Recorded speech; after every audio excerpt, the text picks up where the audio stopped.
Lo dijo en la primera hora. Muy bien, 6:35 en la mañana. Muchísimo para comentar el día de hoy, así que rápidamente entremos en materia. Agradezco la generosa audiencia de nuestro público, tanto en nuestra señal de radio, que nos escuchan a través de nuestras frecuencias en señal abierta en todo el país, e igualmente a través de nuestras plataformas digitales, tanto en Facebook Live, cuanto en nuestra transmisión en el canal de YouTube que se llama Sonorama TV. Recuerden también nuestro número de WhatsApp, el 099-120.000, 099-120.000. Muy bien recibidos siempre sus mensajes y sus aportes para enriquecer este espacio de noticias. Llegamos a la mitad de la semana sumidos en el caos, en la confrontación política, no cesa el clima de conflictividad y terminó este caos cobrando algunos saldos, ¿no? Para no decir víctimas. Creo que la victimización dependerá del cristal a través del cual se miren las cosas. Pero creo que la jornada de ayer martes deja algunas perlas para comentarlas el día de hoy. Primero, la declaración del señor presidente de la República en la mañana, en su habitual encuentro con dos colegas periodistas desde el patio del Palacio de Carondelet, donde el presidente de la República ha dicho que debe reconocer que le corresponderá gobernar sin Asamblea Nacional. Hay algunas lecturas sobre esa declaración del presidente y me parece que esas lecturas van atadas al texto que posteriormente se conoció y que fue difundido por la propia Alexandra Vela, en el que expresa las razones de su renuncia al cargo de ministra de Gobierno que venía ostentando desde julio del año anterior, que ya lo vamos a revisar. Pero el presidente ayer claramente dejó entrever que por ahora ha descartado la posibilidad de aplicar la muerte cruzada. Si el presidente dice, debo admitir que me corresponderá gobernar sin contar con la Asamblea, es porque no va a disolver la Asamblea, pero al mismo tiempo va a renunciar a la posibilidad de enviar proyectos de ley a la Asamblea Nacional. Y digo, hay que hacer algunas reflexiones, porque el presidente Lasso permanentemente habla de un bloqueo político en la Asamblea. Yo quiero invitarles a reflexionar de manera no objetiva, porque no existe la objetividad, pero sí con un poquito de cabeza fría y leer lo que está pasando, o sea, de manera, creo yo, real. Cada uno tendrá de manera subjetiva su visión, pero de manera real, en realidad, ¿el legislativo ha bloqueado al ejecutivo en sus primeros 10 meses de mandato? ¿En realidad es así? Porque si uno revisa la actuación del legislativo en estos 10 meses, en estos primeros 10 meses del gobierno del presidente Lasso, uno se encuentra con que el único proyecto que ha sido negado es el proyecto de ley de inversiones. Podemos hablar de bloqueo, podemos afirmar que hay un bloqueo del legislativo cuando solamente un proyecto de ley ha sido negado. No fueron negados 4, 5, 6. Fue negado un proyecto de ley. Y remitámonos a los hechos. ¿Cuántos proyectos de ley envió el presidente de la República a la Asamblea Nacional? El proyecto de ley de libre expresión y comunicación que ayer constaba en la agenda para el segundo debate en la sesión que se suspendió porque la presidenta Yori está en una situación política muy compleja y está renuente a dar paso a mecanismos para que ella y el CAL sean evaluados. Y en un nuevo intento de la oposición en la Asamblea, la presidenta Yori volvió a hacer lo que hizo hace algunas semanas, que fue suspender la sesión cuando le apelaron su presidencia. La Asamblea está enfrentando una situación compleja de entrampamiento. Pero ayer, por ejemplo, debió haberse dado el segundo debate del proyecto de ley de libre expresión y comunicación, que fue el primerito. El presidente Lasso no mandó un proyecto económico el 24 de mayo. No mandó un proyecto para generar empleo el 24 de mayo. No envió a la Asamblea un proyecto para combatir la pobreza el 24 de mayo. Envió un proyecto vinculado a la libre expresión para reformar la ley de comunicación. Ese fue el primer proyecto del presidente Lasso, que está para segundo debate, que se lo tramita por la vía ordinaria. Y hay que revisar la ley orgánica de la función legislativa porque parece que hay funcionarios del entorno presidencial que no le explican al mandatario cuál es la dinámica del trámite de los proyectos de ley. Porque además, este proyecto de ley hay que recordar que ha sido tramitado por una comisión que preside un asambleísta cercano al presidente Lasso, que es el asambleísta Juan Fernando Flores. ¿De qué bloqueo podemos hablar si ese proyecto de ley está para el segundo debate? En una comisión cuyo presidente forma parte de Creo, del entorno del presidente Lasso. Pregunto. 2. El proyecto de reformas a la Ley Orgánica de Educación Superior. Ese proyecto está en manos de la Comisión Legislativa de Educación y tiene que seguir un trámite ordinario. 3. El proyecto de creación de oportunidades que rechazó la Asamblea Nacional a través del CAL, porque de acuerdo a un informe de la Unidad de Técnica Legislativa, no cumplía con los requisitos constitucionales, que es la unidad de la materia. Hay que abrir la Constitución y revisar nomás. Y la Ley Orgánica de la Función Legislativa y revisar nomás. ¿Y qué hizo después el presidente? Luego de la amenaza de una muerte cruzada, porque ahí fue la primera amenaza de muerte cruzada del presidente Lasso, cuando el CAL no le calificó su proyecto de ley de creación de oportunidades. Lo que hizo fue dividir la parte tributaria y le envió a la Asamblea. ¿Y qué hizo la Asamblea en noviembre? ¿Se acuerdan? La Asamblea no le rechazó el proyecto de reforma tributaria. ¿Saben perfectamente lo que pasó? Dejaron en la Asamblea que entre en vigencia por el Ministerio de la Ley, con votaciones muy cuestionadas de legisladores y de bancadas.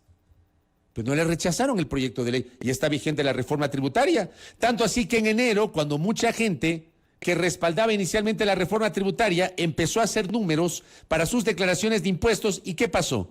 Ahí se dieron cuenta del golpe sobre toda la clase media de la economía y a los profesionales con esa reforma tributaria. Pero está vigente. No le rechazaron la reforma tributaria al presidente Lasso. 4. El proyecto de ley de uso progresivo de la fuerza. A mí no me digan, perdónenme, y en algún momento yo les hice una exposición, incluso revisando los proyectos de ley que estaban en la Comisión de Seguridad de la Asamblea Nacional. A mí no me digan que hoy no existe un marco legal para que la policía pueda ejercer su trabajo con base en el uso progresivo de la fuerza. Y no me digan que no hay una normativa que establece límites al uso de la fuerza para que ese uso progresivo no se convierta en uso excesivo. Pero bueno, dijeron hay que reformar. Hay que reformar. Pero va por la vía ordinaria. Por la vía ordinaria. Y pese a que va por la vía ordinaria, ya estaba listo el informe para primer debate. ¿Y qué pasó en la sesión del informe para primer debate? La presidenta de la Asamblea, cuando le apelaron porque no quiso dar paso a un punto para incorporar un nuevo tema en el orden del día y que se pueda debatir la evaluación de ella y del CAL, suspendió la sesión, que no la, entiendo que ya la reanudó, o la pretendía reanudar el último sábado. Y el quinto, la ley de inversiones. El único proyecto que ha sido negado, el único proyecto. Seamos, creo yo, realistas y hablemos con la verdad. El único proyecto de ley que la Asamblea Nacional le ha negado al presidente Lasso es el proyecto de ley de inversiones. Los otros proyectos no fueron negados. La reforma tributaria no se la negaron al presidente Lasso.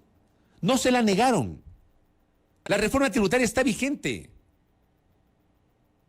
Sabrán los bloques qué fue lo que pasó en el trámite de la reforma tributaria. Sabrán ellos. Porque saben perfectamente que el tema se manejó en circunstancias muy extrañas. Sabrán ellos. ¿Qué más le han negado? ¿Qué más le han bloqueado al presidente Lasso? No es que sus ministros de Estado han sido llamados masivamente a juicios políticos, como si ocurría hace años en la historia de los congresos nacionales. Hay que revisar nomás la historia. ¿Cuántos ministros de Estado le enjuiciaron a Febres Cordero? ¿Cuántos ministros de Estado le enjuiciaron a Rodrigo Borja después del año 90? ¿Cuántos ministros de Estado le enjuiciaron a Durán Ballén después del año 94? Hay que revisar la historia. Hay que revisar la historia. Entonces, yo sí quisiera entender a qué bloqueo se refiere el presidente de la República cuando le han negado un proyecto de ley en el cual, desde mi punto de vista, estuvo claro que no hubo conversación, negociación política, capacidad de diálogo con el legislativo. Y sobre eso hay una responsabilidad directa de la hasta ayer ministra de Gobierno, Alexandra Vela. Porque ella, siendo la ministra de la Política, debió haber sido la encargada de liderar ese proceso. Pero lo que nos ha develado ayer Alexandra Vela, que ya vamos a revisar la carta, es que para ella la única alternativa era la muerte cruzada, no agotar el diálogo. Entonces ahí es cuando yo encuentro una contradicción entre el discurso oficial que sigue hablando del diálogo, del encuentro, etcétera, y por otra parte, estos aires del entorno del presidente de la República donde le plantean la necesidad de la muerte cruzada, sin diálogo previo. Yo pudiese entender que se hable de bloqueos si se agotan las posibilidades de conversación, de diálogo, de conciliación, y finalmente se encuentran con una asamblea que les bloquea todo, que no quiere saber nada. Lo de la asamblea es capítulo aparte, porque me parece a mí que la propia Asamblea Nacional, ellos mismos, sus integrantes, sus asambleístas están comprando los boletos para el repudio popular. Ellos mismos, con sus acciones y con sus omisiones, ellos mismos. Pero no porque haya un bloqueo. Además, yo pregunto, ¿por qué no hay una corresponsabilidad sobre las propias acciones de aquellos legisladores que responden al Ejecutivo? Nos hablan de prioridades. Nos dicen que la Asamblea no prioriza los temas. ¿Saben qué proyecto de ley plantearon ayer? ¿Qué proyecto de resolución plantearon ayer en la Asamblea Nacional? Una asambleísta del BAN, la asambleísta Aquino de Santa Elena, que integra el BAN, el Bloque de Acuerdo Nacional, que es el bloque de gobierno. Nos hablan de prioridades. Pero ayer se plantea la mencionada legisladora la inclusión en el orden del día de una resolución para declarar al 19 de enero de cada año como el Día del Guardavida Ecuatoriano, el Día de los Salvavidas. Yo pregunto si esto es importante o es trascendente o forma parte de las prioridades de la función legislativa. O sea, el gobierno nos habla de que hay un bloqueo, de que la Asamblea no trabaja, de que no priorizan, y en la Asamblea sus asambleístas proponen temas que, perdónenme, pueden ser importantes para ciertos sectores, pero no para todo el país. Y pierden el tiempo planteando ese tipo de resoluciones. Y cuando se les critica, se enojan, se ponen bravos, no les gusta o no reconocen. ¿De qué bloqueo me hablan? Yo quiero entender esa parte. Quiero entender esa parte. Ayer, por ejemplo, pierden el tiempo.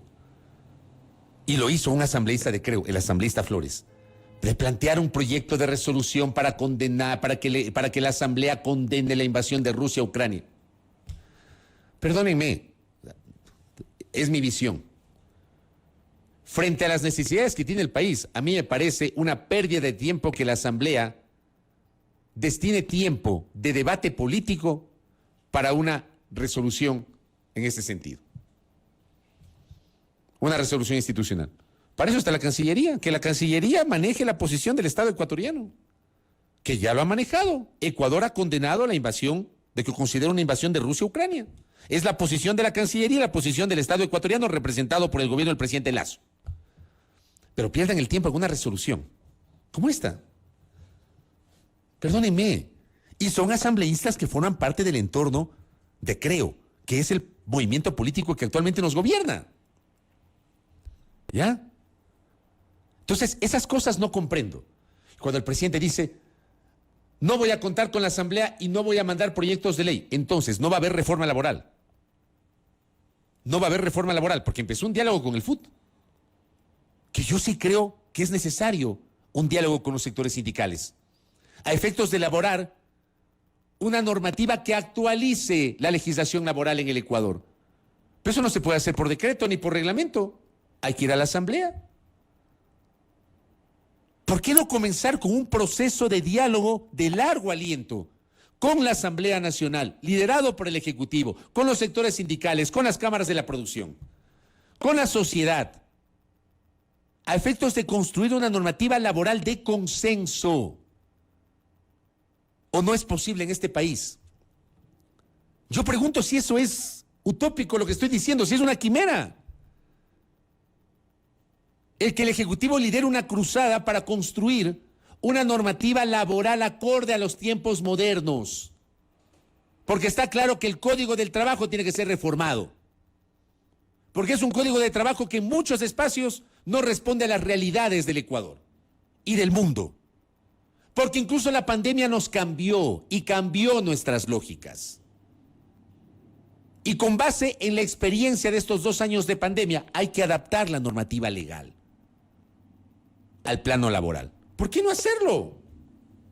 De eso no se habla, pero el presidente dice, debo reconocer o debo admitir que voy a gobernar sin asamblea. Entonces, habrá temas que los puede hacer directamente, sobre los cuales el Ejecutivo no puede sacarse el cuerpo. Ejemplo, la crisis carcelaria. La crisis carcelaria no se soluciona con una ley. La crisis carcelaria se soluciona con una contundente política pública generada por el Ejecutivo.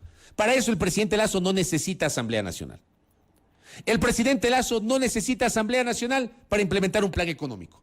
No necesita Asamblea Nacional. ¿Cuál es su plan económico? El presidente Lasso no necesita un plan económico para, por ejemplo, poner orden al tema migratorio. No necesita Asamblea Nacional. No necesita Asamblea Nacional para, por ejemplo, establecer una política de asistencia social a los que menos tienen a través de la creación de bonos. Por mencionar otro ejemplo, no necesita Asamblea Nacional. Hay cosas sobre las cuales el gobierno no se puede sacar el cuerpo. Son responsabilidad directa del Ejecutivo. Hay otros temas sobre los cuales necesita la Asamblea Nacional. ¿Qué va a hacer allí? Renuncia el presidente Lasso a la posibilidad de dialogar con la Asamblea, de llegar a consensos. Aprendan de la experiencia de la ley de inversiones.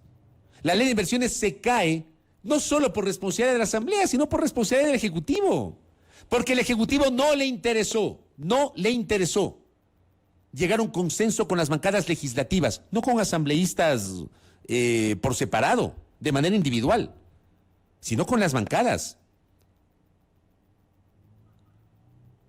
para poder enriquecerse con los criterios de otros sectores y no pretender imponer una ley con base en la visión exclusiva del gobierno.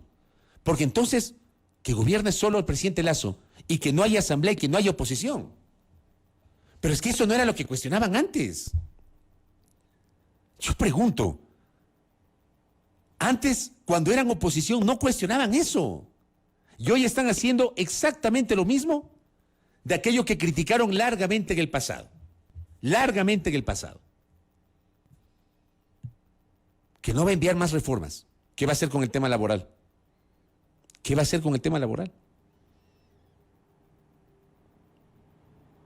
Y bueno, entiendo que lo que también está en manos del Ejecutivo es generar un cambio en su propio entorno político. Ayer Alexandra Vela ha confirmado su salida. Hay una serie de rumores no confirmados hasta ahora que supuestamente Francisco Jiménez, el actual asambleísta, va a ser el ministro de Gobierno. El gobierno no ha confirmado eso. Y tampoco ha confirmado algo que ha trascendido, que el Ministerio de Gobierno se dividiría en dos. Una parte de la política, que estaría a cargo de Francisco Jiménez, y una parte de seguridad. O sea, volveríamos al Ministerio del Interior, encargado de seguridad, para lo cual se designaría al excomandante general de la policía, general Patricio Carrillo. Trascendido esto, no ha sido oficializado por parte del gobierno. Y ahí me pongo a pensar. Que decidieron, porque esta era la estructura que había antes. Antes teníamos una Secretaría de la Política y teníamos un Ministerio del Interior. Y resulta que en el gobierno anterior decidieron desaparecer la Secretaría de Política, cambiar la denominación del Ministerio del Interior al Ministerio de Gobierno y básicamente concentrarlo en los temas políticos, olvidándose de la arista de seguridad. Ahora vamos a volver a lo mismo. ¿Se dan cuenta? ¿Ah? Vamos a volver a lo mismo. ¿Qué dijo Alexandra Vela cuando renunció? Tiene la carta a don Robert. Don Robert, póngame la carta, por favor, de la ministra. La renuncia de Alexandra Vela en 3 páginas. Esa es la renuncia. La anterior, esa es la segunda página, Robert. Esa es la segunda página. No, la otra, esa es la tercera. Ahí, la siguiente es la primera. No la tiene, no me diga que no la envíe. Espéreme un segundo. Espéreme un segundo. No, sí la envié. La primera página sí la envié, Denise. La primera página de la renuncia. Pero bueno, en el tweet, hasta que nos busquen la primera página, no tiene, pero la tengo como enviada. Espérenme un ratito, le voy a reenviar de nuevo. porque le había enviado las 3 páginas de la renuncia de la hasta ayer ministra de Gobierno Alexandra Vela. Le vuelvo a enviar, Nis. Ahí le envié la primera página. En el tuit de la hasta ayer ministra de Gobierno Alexandra Vela dice: al no coincidir con la línea política establecida por el presidente Guillermo Lasso, ahí está en pantalla, para enfrentar la crisis agudizada por la Asamblea, presenté mi renuncia. Preservar la democracia para transformar el país requiere aplicar el mecanismo de la muerte cruzada, el texto aquí. Ergo, Alexandra Vela era una de las voces que le planteó al presidente de la República la disolución de la Asamblea Nacional.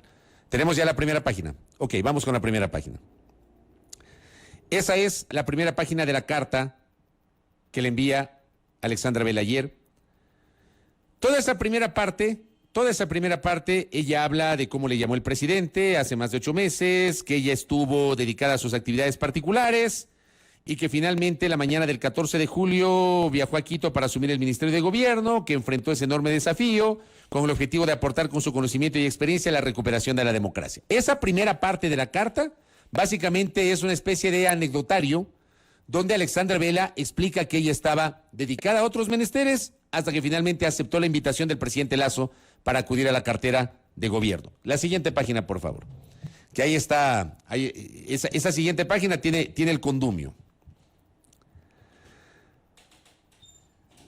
En el segundo párrafo dice: pocas semanas fueron suficientes para constatar que una institución fundamental como es la Asamblea Nacional, sede del primer poder de un Estado democrático, era paradójicamente la principal amenaza para la democracia, el régimen republicano y su gobierno. Hemos constatado que muchas de las fuerzas políticas representadas en la actual Asamblea Nacional, lejos de defender convicciones ideológicas y buscar el bien común, convirtieron la política en la expresión de intereses corporativos, personales, y en algunos casos usaron la representación otorgada en las urnas para el chantaje y la extorsión, anteponiendo a cualquier acuerdo político oscuros intereses, incluso la impunidad para quienes liquidaron nuestra democracia y saquearon los recursos públicos, propiedad del pueblo. Durante mi gestión de conformidad con nuestros principios, no cedimos ante ese chantaje, y en la convicción de que la ética debe guiar la conducta de los políticos y de los funcionarios públicos. Me detengo ahí. Quíteme un ratito la carta, don Robert, y ahora vamos a poner de nuevo. Me detengo ahí. ¿Desde cuándo el gobierno, y en este caso la hasta ayer ministra de Gobierno Alexandra Vela, tenía referencias de intentos de chantaje y de extorsión, anteponiendo a cualquier acuerdo político? ¿Desde cuándo? Porque la hasta ayer ministra de Gobierno no se refiere al caso exclusivo que ha sido denunciado la semana anterior luego del fracaso en la aprobación de la ley de inversiones. ¿Cuál es el antecedente? ¿Desde hace cuánto tiempo sectores políticos o asambleístas independientes quisieron extorsionar al gobierno? Si es real lo que dice la ministra. Y si es real lo que dice la hasta ayer ministra, pregunto, ¿por qué no lo denunciaron antes? ¿Por qué no lo denunciaron antes? ¿Por qué si hubo intentos de extorsión y de chantaje contra el gobierno del presidente Lasso a cambio de votos, por qué no lo denunciaron antes? Explíqueme, porque yo no lo entiendo. Yo no lo entiendo. Porque en el primer momento en que un asambleísta pretendió condicionar su voto o que una bancada pretendió condicionar su voto al chantaje o la extorsión o a situaciones que contravienen las normas constitucionales, legales, inclusive la ética, debieron haber denunciado. No después de que no les aprobaron un proyecto de ley, antes, en el primer momento.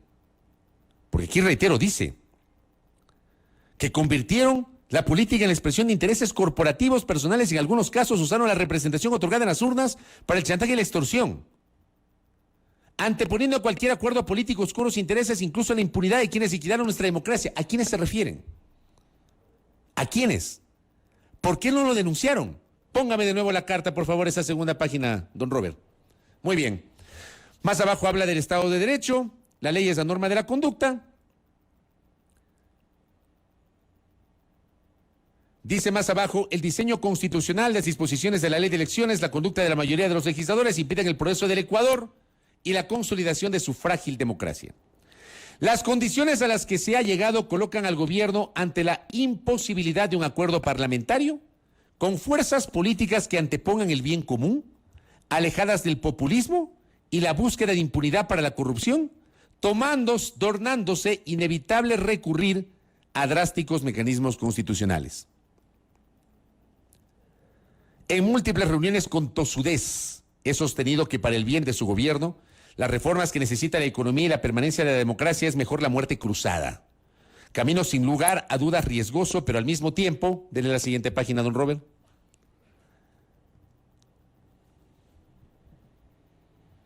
Esa es la siguiente página. Ineludible, dice. Camino sin lugar a dudas riesgoso, pero al mismo tiempo ineludible. Si se quiere realizar las transformaciones profundas que el Ecuador requiere en los campos social, político y económico, conforme al programa ofrecido a los ecuatorianos. Soy consciente de que al cumplir con mi deber hacia usted y hacia el Ecuador, insistiendo en que la única opción es la muerte cruzada, he causado molestia a sus colaboradores y en algún momento desasosiego a usted. Sinceramente lo siento. No vine a su gobierno para estar siempre de acuerdo, sino para examinar objetivamente la realidad política, para mencionarle los posibles errores y para impulsar decisiones acertadas. Señor presidente, como su ministra he actuado siempre en función del interés superior del Ecuador. He trabajado sin descanso durante largas horas del día y de la noche.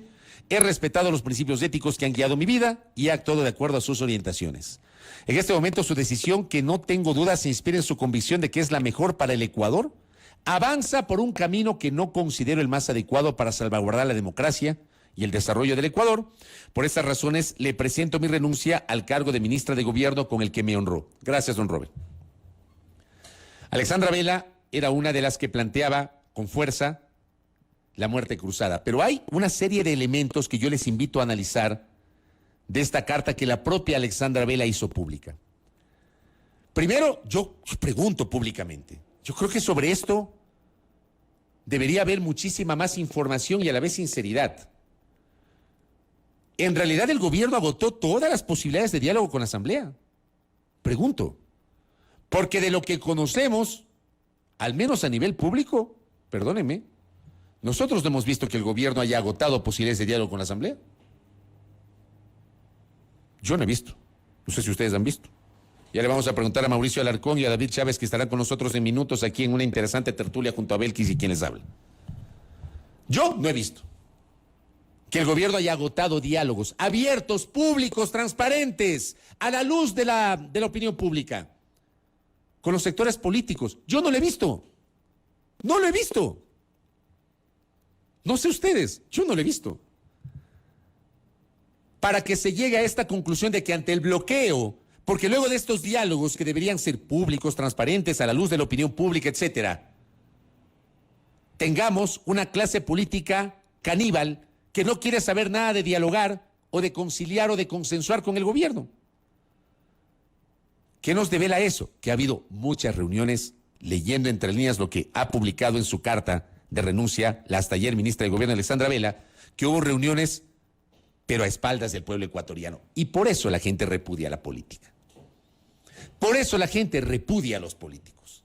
Porque las cosas las hacen escondidos, no las hacen a la luz de la opinión pública. Las hacen queditos, calladitos, que no se enteren. ¿Cuántas reuniones tuvieron? ¿Cuántas veces les chantajearon? ¿Y por qué no lo denunciaron, pues, en el primer chantaje? Para que la hasta ayer ministra de Gobierno diga que la única alternativa era ir a la muerte cruzada. Yo creo que es una pregunta que lamentablemente no tiene respuesta en este momento, y está claro que el presidente de la República, al menos por ahora, considera que no cabe pensar en la muerte cruzada, que implica la disolución de la Asamblea Nacional. Que es un mecanismo constitucional, desde luego, pues. Está consagrado en la Constitución, claro. Que es una salida difícil, por supuesto que sí. Porque es una salida que no le va a abonar a la estabilidad democrática de la República, por más que esté considerada en la Constitución. Si a mí me preguntan, a mí, mi opinión, yo no creo que la muerte cruzada o la disolución de la Asamblea y convocar elecciones anticipadas sea la solución. No creo. Hay gente que piensa que es la alternativa y es respetable. Yo tengo la mía, mi opinión. Yo creo que hay que agotar todas las posibilidades democráticas de buscar alguna vez en este país una conciliación. ¿Ya? Pero aquí no pasa nada. De eso vamos a hablar más adelante. Don Robert, guárdeme el video que le envié. Guárdemelo. Ese no lo vamos a pasar ahora. Porque mañana vamos a comentar en cambio de cómo la Asamblea, ya no me quedó tiempo ahora, de cómo la Asamblea está comprando todos los boletos para que la gente les repudie. Para que la gente les cuestione, para que la gente no crea en lo que están haciendo en la Asamblea. Todos los boletos. Mañana lo vamos a ver. 7 de la mañana con 5 minutos. En minutos, interesantísima tertulia. David Chávez, analista político, y Mauricio Alarcón, director de Fundación Ciudadanía y Desarrollo.